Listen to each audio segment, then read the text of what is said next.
Do you ever go to the fridge, pull out a gallon of milk, look at the date and go, it's kind of close. So the next thing you do is give it a little smell, and that tells you whether or not it's good or not. That's probably a bad example because for some reason, milk products seem to be condemned in this day and age. But we'll use last night's leftovers instead. So you go to the fridge, you take the leftovers, smell it, see if it's still good. If it smells good, then you go ahead and eat it. That's kind of the process that I use when deciding to work with a new company, whether it's to try to form a partnership for sponsorship or just to use the company, the product for my personal use. So for this video, what I want to do is walk you through the 5 steps that I use to try to determine whether the product stinks or it doesn't, whether it passes and the things that the marketing matches the research. All right, so basically the first thing that you have to do is decide if there is a physiological rationale. Does it make sense? Does what the product, what they're claiming to do, actually match with your understanding or my understanding of how the human body works? That's step one, and that's kind of the most important step. You have to understand that a lot of companies out there, say take a nutrition company or a company that's selling a nutrition product, they're not really a nutrition company. They're a marketing company that's selling a nutrition product. And that's the same with so many of these other companies, right? Their marketing budget is far exceeding their research budget in a lot of circumstances. Those are companies that I tend to try to avoid, but you don't always get a chance to look at what they're doing on or what money they're putting where. And so I need to go through and determine for myself if what they're claiming matches my understanding of how the body adapts and how it changes and what it needs during exercise. So again, step one, is there a physiological rationale? Step two, has there been relevant research done with this product? And you want to get as specific as you can. That's what makes it relevant, right? So if I'm a long distance triathlete, if I'm looking at studies that are talking about anaerobic results or anaerobic test protocols, it's not really going to line up with what I am going for. And on the same note, even if it uses endurance athletes, but they're untrained subjects, or there's only 10 subjects rather than 100, right? So there's a number of different things that you need to consider.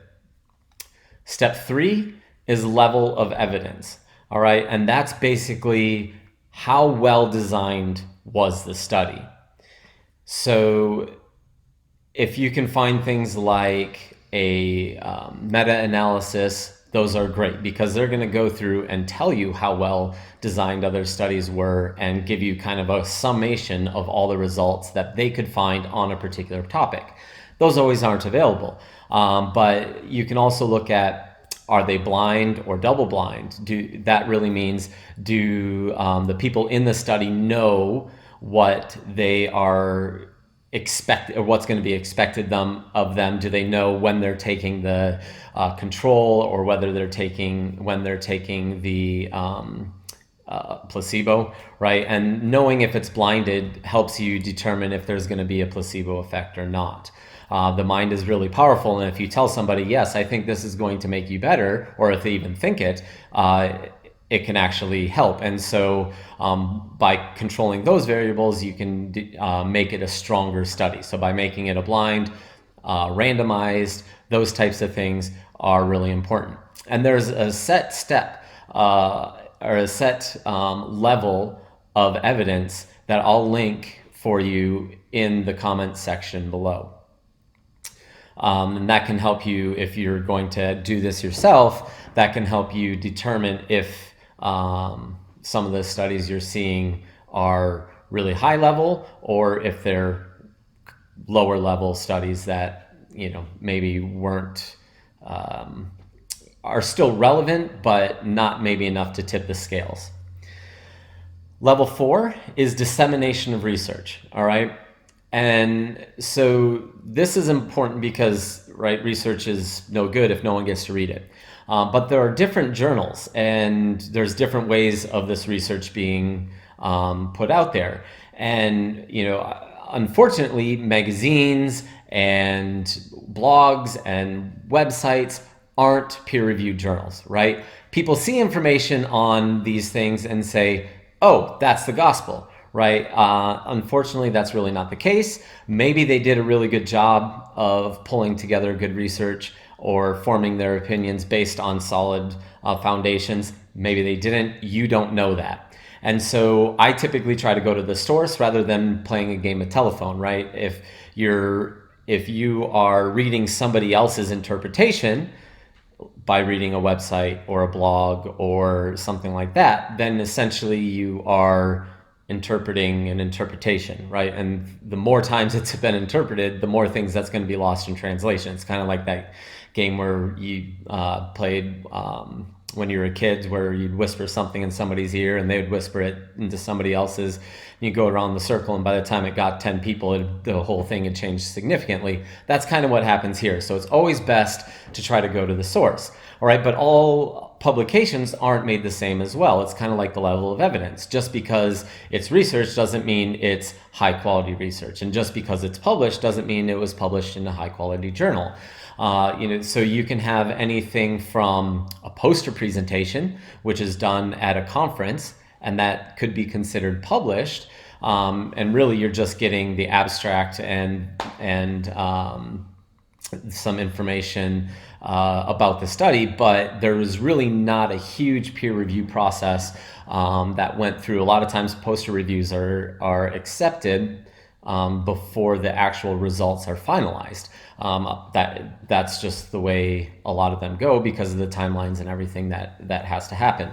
And so beyond that, there's also different strengths of journals. And so there's, I did get a question on the last video. What were some of my go-to journals that I look at? I've got a list that I've used throughout my teaching career and that I still go to now. Journal of Strength and Conditioning Research, Journal of Athletic Training, Scandinavian Journal of Sports Medicine, European Journal of Applied Physiology, Journal of Sports Medicine, and the list goes on and on. There's nutrition ones like Nutrition Reviews, Advances in Nutrition, that's a good one as well. Another thing that I will link to this video is a ranking system that basically ranks the journal based on its quality in exercise science. It's called the Schmiago Journal Ranking, or SJR. So the higher the SJR score, the better the journal, or the more respected the journal is, right? And so getting your articles published in those journals means they're typically done to a higher quality so that you can trust those findings a little bit more. And then the last step is, does the target audience make sense?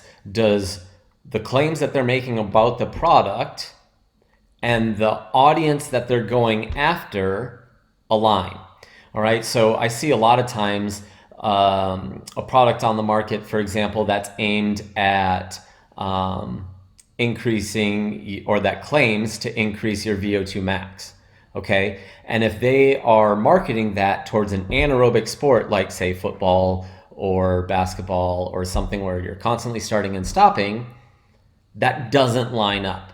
All right, so even if that just throws a huge red flag into the mix if you are marketing towards people that don't really need the gain that you're supposedly being able to make. Because VO2 max doesn't really line up like with anaerobic sports. They're not training to raise that. So that would be a huge red flag for me. And you see that quite often. Okay, so those are the 5 steps that I go through. For those that are visual learners, I'll give you this here.